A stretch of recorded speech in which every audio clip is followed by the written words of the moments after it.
just see ya.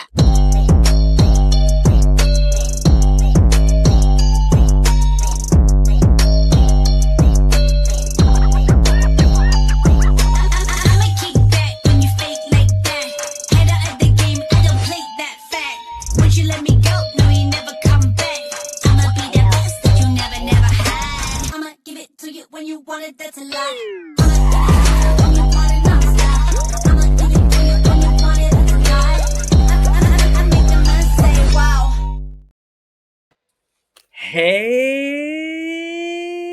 Hello there, wrestling fans. Welcome to another episode of the internationally known Dudes at Ringside Podcast. I am Joe Panther III. I'm flying. Man, those gummies hit me. Just kidding. But I have an individual that is in the podcast game. Man, he's doing some awesome things. I'm so proud of this guy. Introduce yourself to my internationally known audience. I am Young Lurch from Blaze the Bingo Hall podcast. Thank you for having me, Joe. No problem, man. It's podcast month, man. We're recording this in February, but we're airing it in April because, fuck it, let's do it. When did you get into professional wrestling? Wow. Recently was asked this question, and it's something that's just, as far as I can remember, it was always around. I kind of grew up around the business. My dad, he became a professional wrestler around like the year 1999. So I was a little kid and going to all the local independent shows, meeting all the wrestlers, meeting, veterans that were in WWF at the time or WCW that were coming through to hit the independents, getting to just see behind the scenes and, form my own opinion and, just kind of find out what I like in wrestling. I grew up on WWF and WCW and ECW. So that kind of shows you where I guess my generation lies. Wow, that's cool because you have a little thing in common. My grandfather was a wrestler under Vince's dad. My cousin, I seen that. Pete Sanchez, Frank Martinez, and Jose Quinones. Like when I took my wrestling bump, I tell this story all the time recently. Like since I took the bump last year, after I took the Sister Abigail, they're all clapping. Then they look over and going, "Uh oh, there's a light on the floor. Crap! Oh no, it's just the sunlight coming through the clouds. Good. We thought we lost. Damn, my grandma was like, that was it. Pendejo landed on his neck again. No, it's just the light coming through the breeze. Okay, good. He didn't die. He didn't join us. Be like, Jose, look at the light next to us. Oh no, he died. Oh no, it's fine. Good. He didn't die. Like I did hear a little clapping maybe it was the wind blowing. But I seriously felt like it was leaves blowing, but I swear it was claps after I took the Sister Abigail. So were you involved in like an angle or something? It was just I was being like a nosy commentator, like a backstage interviewer, because the guy Lucius Crow, which is an awesome guy to try to get on the podcast. He's very cool, very like scary. He's like his character's almost like a Bray Wyatt, a Spanish Bray Wyatt, and they wanted me to be like interviewer, and he hit a referee with the Sister Abigail, and typical nosy ass Joe, as it is all the time. I was like, why would you do that? And he took my glasses off, which that's not nice. First off, that's not nice. No one touches Joe's glasses. No. What nerd wants his 80s or 90s nerd allows the glasses to go off the face? And then I'm like, oh, I'm sorry. Oh my God. Sorry. No, that's a tree. Oh, sorry about that. I go in, if I could, I would. I go in Mr. Magoo mode. I'm like, yeah. I'm so sorry, ma'am. Joe, turn around. Oh, I'm so sorry, ma'am. Again, Joe, turn around. Oh, so sorry, ma'am. That's a tree. That's another tree. Where am I? Yeah. But you said you had a family member in wrestling. Do you want to talk about them like more? Like me, I found out about my grandfather because of my dad seeing pictures and him telling the stories. Like, did you know immediately? Because you said you went backstage and you got a chance to do stuff like that. When did it actually hit you that you knew that you had a bloodline in wrestling? So I was probably around like 7 or 8 years old, I would assume, or when he actually first started to train to wrestle. And I remember vividly, like his name was Mad Dog Buzz Striker. He wrestled in Yeah, he wrestled in like in Maryland area, MEWF, MCW. So you know, I remember he was trained by a man named Beach Boy Vinny. He would come over sometimes, and they would put mats down in the basement and do maneuvers and stuff like that. And then I guess eventually after that, my dad went to wrestling school and trained with guys, you know, Chad Austin, you know, Bob Starr, guys like that, Lucifer. Those are like local legends in the Maryland area that you know, were in the promotions that he was in. Even guys like Ruckus that trained at the same school and came up, you know, later after my dad. But it's it's crazy to see some of the names that were there. Awesome. So what made you become? What was the first process of when you wanted to become like a podcaster, like me and like everybody else? Because I know there's thousands of podcasters tell me all the time. Yeah, Joe, you think you're so popular because there's thousands of podcasts. How did you do this? I don't know. Trying. Yeah. Kick a can down the street, see what it leaves. Yeah. Throw a rock, maybe it bounces into a window, maybe it doesn't. Like, you know what I mean? Like, for you, what's the thought with the name? Like, how long did it take you to get the name down? Was there other names that you had in mind? Yep. So last year, May of last year was the official start of this podcast, Blaze the Bingo Hall. Before that, I had been talking about it for a long time, and you know, people were telling me, "Oh, you should start a podcast. You should start a podcast because you're always talking about wrestling." And it's just like I felt like that, you know, my opinion, you know, I got, you know, a good brain or a good, you know, eye for talent and what's going on, and you know, my ear to the ground out there. So I figured that you know, if some other podcasts out there that I feel like, you know, they're like, okay, I was like, you know, I could do that. I could do it, and I could really bring value to this genre, you know. And I've spent over 6 years in the medical cannabis industry, and I love smoking cannabis and watching wrestling also. So when I was thinking, I was trying to combine the best of both worlds, and I didn't land on Blaze the Bingo Hall at first. It was actually called Wrestling with Cannabis, but I feel like the word cannabis somehow was getting me like shadow banned or like, you know, on social media because it wasn't really getting pushed out there. And it wasn't a podcast yet.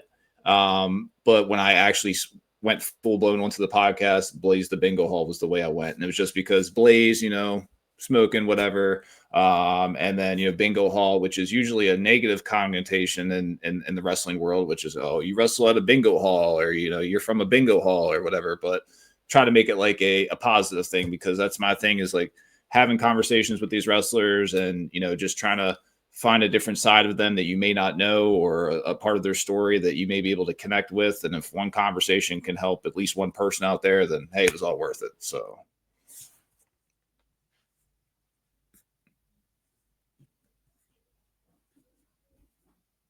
I think I lost you, Joe. Yeah, so let's go into when you first wanted to do the interviews, like Dudes At Ringside and every other podcast. How long did it take you to decide you want to do interviews instead of doing like everybody else doing the WWE and AEW and all that kind of content? Well, I feel like that type of podcast is a little bit oversaturated. There are tons of people on there giving their opinions about AEW and WWE. Of course, I keep up with like a lot of the major things that are happening with AEW and WWE or the major promotions, but I'm not like watching it every single week or watching it every single episode. So I just wanted to kind of find the, grassroots, deep thought of what's actually going through these wrestlers' minds, or, the type of grind that they actually have to go through that people just don't understand, like, especially on the independents. Like, that's kind of like where I tend to focus at, is more on the independents. But yeah, and also I have a sales background. So having a sales background, I'm really great with talking to people and being able to, get inside their head a little bit and try to highlight them and promote them. And, exactly that. Like when you come on my podcast, promote your stuff, tell the people where you're going to be, let them know where they can find you, because if not, like, it's like, what are we doing? You got a network, you got to, Oh yeah. get your name out there. So It was crazy because back in the day when I started this journey, I would try to market this show because my mom's a sales rep, and people ask me, "Oh, why do you push it so hard, Joe? Why do you go so hard? Why do you go so hard?" I'm like, because if you don't promote yourself, no one's going to want to follow the Instagram page. No one's going to want to follow you on any other social media, even though I think X is the trash can of the social media world. Sorry. Yeah, I don't do X. I'm on there now again, but I'm kind of like trying to pull back. I'm like, no, I don't need this. No one really looks on X. They'll do that meme. They look at the people that don't like you. Look at your posts like that angry old lady. But who was your first interview? I don't know if I went into that one. My first interview was with a gentleman named Chike. He is not a wrestler, but he is a big wrestling fan. I actually know him from the cannabis industry. I actually worked with him, and he is a DMV local music artist that he does really unique raps. He also does food reviews, and I like to say that he has his own sort of language that is his vibe, and it's a lot of his music is also influenced by wrestling. Like he has a lot of like verses in there that are, if you're a wrestling fan, right away when he says what you're like, oh, I know what he's talking about, So it was cool to try to see where that influence came from, and just like I said, we talked some cannabis experience and stuff like that, because it was still, like I said, first episode, so I wasn't sure, like, was I only going to interview wrestlers? Was I going to interview other people than wrestlers? And I don't just interview wrestlers. I interview artists, podcasters, wrestlers, anyone really that has a unique story, and you want to come on and tell that story, and you have something to promote. Like, hey, I'm all for it. So we'll work on something in April, because like right now I'm kind of hectic. March is kind of crazy. I do Special Olympics. I'm a bowler. I don't really announce this to people. People like, I tell this to people. I try not to. I'm a person with intellectual disability, and sometimes I get so excited when I talk about wrestling. I live in a small town. I know probably you've heard me say I live in the Poconos. I live in Pennsylvania, and I live in this small town with one light, and everybody knows you. And they know me mostly as the Ghostbuster guy. I don't know if you know, I do Ghost Head Nerd Talk also. And you think they know me because of Dudes at Ringside. They only know me as Ghostbuster Joe. And I'm like, Joe Panther the Third's looking around the corner like, prick. Like, nerd. They have no idea that you have the whole wrestling side going on. Other side of me is walking by with a cane with the globe on it, just like, bitch. Like coming in there with my nice hat on, with the glasses with the shininess on it, bitch. Hell yeah. I walk in, people know at my job they don't watch. I originally had no wrestling fans. I would try not to talk about wrestling. I would say some things and like, ooh. But now my big manager and my HR leader are managers are like wrestling fans. And one day we were all three in the hallway together, and I'm like, I have something to say. we all are wrestling fans. And now the HR lady, she's married, she's kids. It's hilarious. She's like, Joe, oh my God. I was like, and I don't think you caught what I said. I was like, oh man, it's like, just get off my lap. Like, she's like, oh my God, did you see Raw? Oh my God. And the lady that always hangs out with me was looking at me like this. Wait, what? Like, no, it's not like that. She's right. She ain't no redhead. She's not 5'9". She's not J-Rod. She ain't like my muscle mommies that I interview. No. Yeah. You know who J-Rod is, right? Yeah, I came across her recently. She's got something going on that I feel like she keeps doing it. She's gonna. I love J-Rod. Showing up. Yeah. I will be in Poughkeepsie. Unique look. Yeah, I'll be there on the 4th. I don't know if my friend's gonna get the tickets, but he said he's gonna get the tickets for Awesome Championship Wrestling in Poughkeepsie, New York, and she's going to be there, and I'm like fucking excited as shit. Because is that Ron Holiday's promotion? That's from the Now. Do you know the wrestling tag team, the Now? Rick Delicious and his tag team partner, the Now. I don't believe so.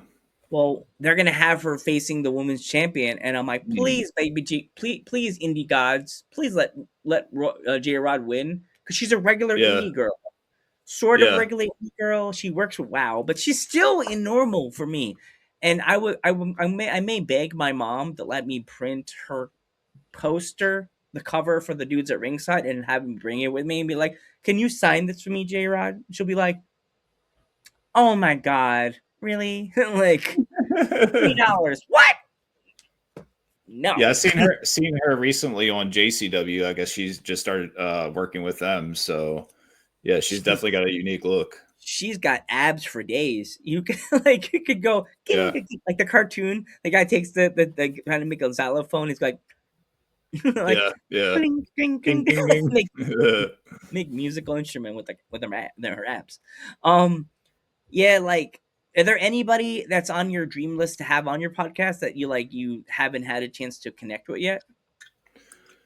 Yeah, I do have a running short list that I keep in my notes section of my phone that I like to try to shorten that list as I keep tackling. I know obviously it's never gonna get down there too far, but yeah, I have a list that I keep, and especially people that I like to get. I kind of look at it like sales again, like you have three types of customers, and it's almost like three types of guests, which is like apples, oranges, and coconuts. And the apples are the easiest because they have thin skin and you're easy to get. The oranges are a little bit harder because you have to peel them back, and then you have the coconuts, which are a little bit harder to crack. Which some people you may reach out to, you may talk to them, they might tell you yes, and then things fall through, and then it's not nothing intentional, but then you have to follow back up with them, and then try to get them on, and something might be going on with them, and so it's like things you have to work on to try to like find that right timing to get some of these maybe bigger name guests. And then you have some guests that you hit up that I guess they don't always understand how the podcast world works, but they want to try to charge you and stuff like that, and I'm not really too keen on that. Yeah, so it's like, okay, well, it's like my thing is, I'm not monetized or anything at this point. So it's like I can't really pay for guests when, you're not really getting that ROI back. So it's like, some of them understand it, but then, I get it from their perspective too, because it is their time. And, if they feel like, they could be doing better things with their time, then, they want to be compensated for it. But I understand. Yeah. Yeah. And I feel bad sometimes because I really want to work with certain people. Mhm. And there's other ones that see my comment, like it, and not say anything back. I'm like, Yeah. just tell me no. Like I had one female wrestler, not names dropped, but she just now she's having a baby and she's from the UK and she's a really good name and here talk all the time. And she told me she was going on the podcast, she was gonna get back to me and never got back to me. And then a few days later, a few days ago, she announced she's pregnant. And I'm like, oh my God, so congratulations. Yeah. She could have told me that she was gonna have some time. That's what she told me. She's gonna have some free time coming up. Yeah. And I was like, injured. And then she announced she's pregnant. And I'm just like, aw, that's the free time you're having, and you didn't say anything. Yeah. Yeah, it's sometimes it's I don't think it's always intentional, but sometimes it's like it kind of leaves you confused sometimes, but it's like what happened there? Where did I go wrong with this one? Yeah, So, I understand. yeah, I'm not yeah. mad. I ain't mad at you, as my favorite rapper from the California area would say. I ain't mad at you. Like Yeah. for me, it's just like if you don't want to do it, don't worry about it. I'm not gonna be mean, or I'm not gonna be mad about it. I'll get a little upset if I see you go on another podcast and not come to me. Yeah. But long story short, I've seen that happen before. I've had that happen before too. like what? Yeah. It's like okay. I like now I'm gonna flip this and have you temporarily take over as have me be the interviewer. Okay. Ask me a question because I've been in this podcast game for 5 years. I have so many stories to tell and so many stuff to do. So, ask me. I'm in the mood to get asked questions today. So when you originally got into podcasting, it was you and a co-host. Yeah. What made you guys want to get into it, and then what is making you carry on, I guess, the legacy of the podcast? Originally, this is gonna make you laugh. Originally, I didn't because I used to have a regular computer, and it was dying, actively dying, right around COVID, and it started dying. And I was telling him, kept coming to me, I want to do a podcast. I'm like, no, I want to do a podcast. No. And I didn't tell him why I kept saying no. And finally got the laptop, and he was like, I'm like, fine. I'll do it. And, it was originally we just wanted to talk about Raw and SmackDown because me and him were on the phone with each other, yelling and talking about wrestling every single day. And we separated and working with each other 3 years ago because scheduling, and he just outside stuff within his wrestling community on Long Island.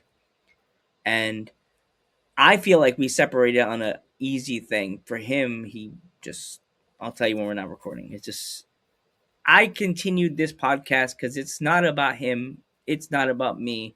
This podcast was in memory of my grandfather, Jose Quinones. And the name Dudes at Ringside comes from my dad. We were on the phone. We said that my dad said Ringside Dudes. And we were like, yeah. And then he's like, wait a minute. No. Dudes at Ringside Podcast. And I'm like, yes, that sounds more marketable than Ringside Dudes. My original idea for the podcast, I had so many names that I put on a piece of paper and he put on his. One of them I didn't know because I don't know wrestling terms. I don't know wrestling for dummies. I know some wrestling, but I don't know every little nickname and all the bullshit. Yeah. I didn't know. I was like, because all I could think is ring rats. I was like, ring rats. We're always by the ringside. He had a panic attack. Do you know what that means? That would have been funny. He's like, you don't know what ring rats is? I'm like, no. He's like, ring rat's the girls that go to the shows. That's a ring rat. I'm like, yeah.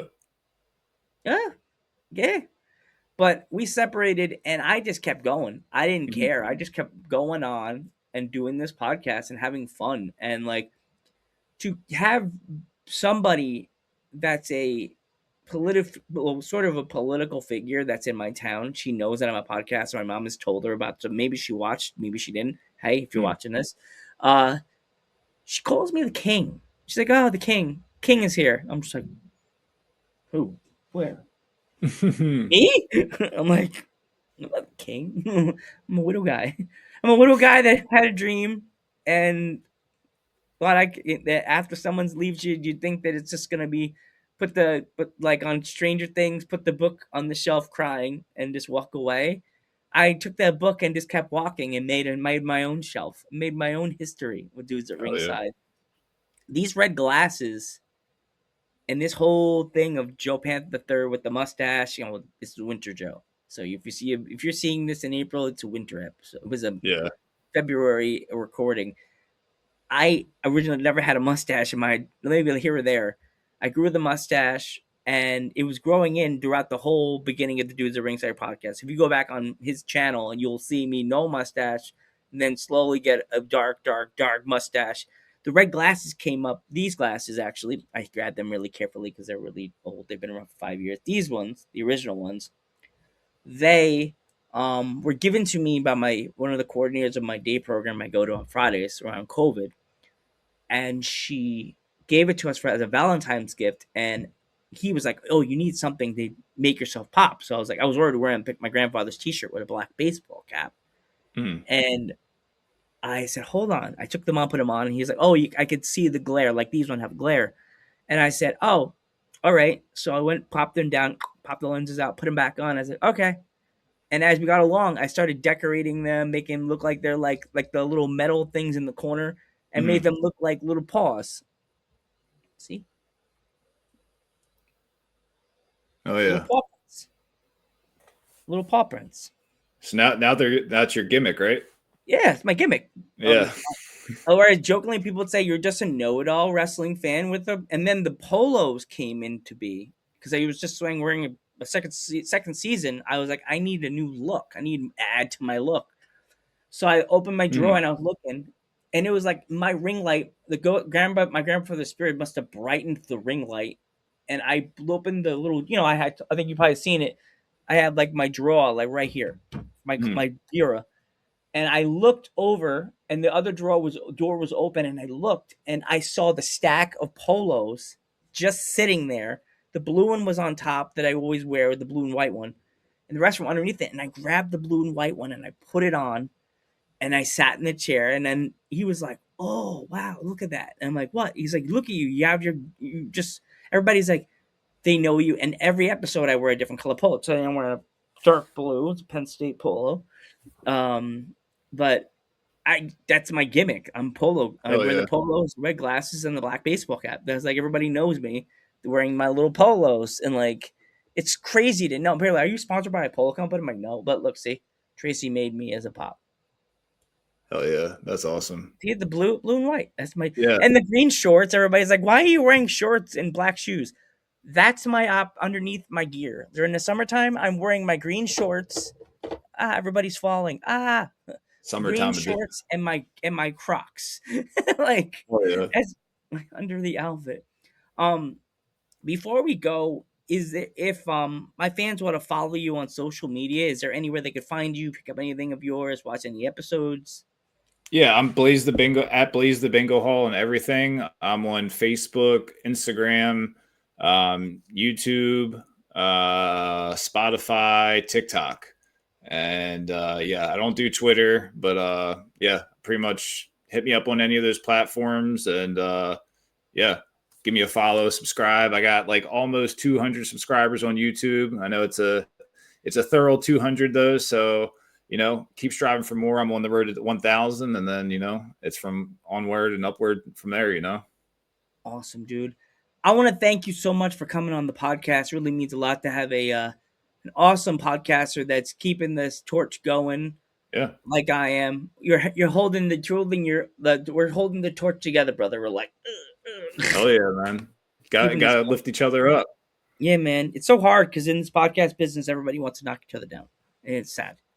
Yeah, it's similar to the wrestling business. Everybody wants to kind of cut each other's throat, but there's plenty of opportunity for everyone to eat out there, and if we're all putting stuff out there that's good content, then that's what it's all about. Awesome, dude. I am Joe Panther the third. I'm Young Lurch, and we will catch you in the next one.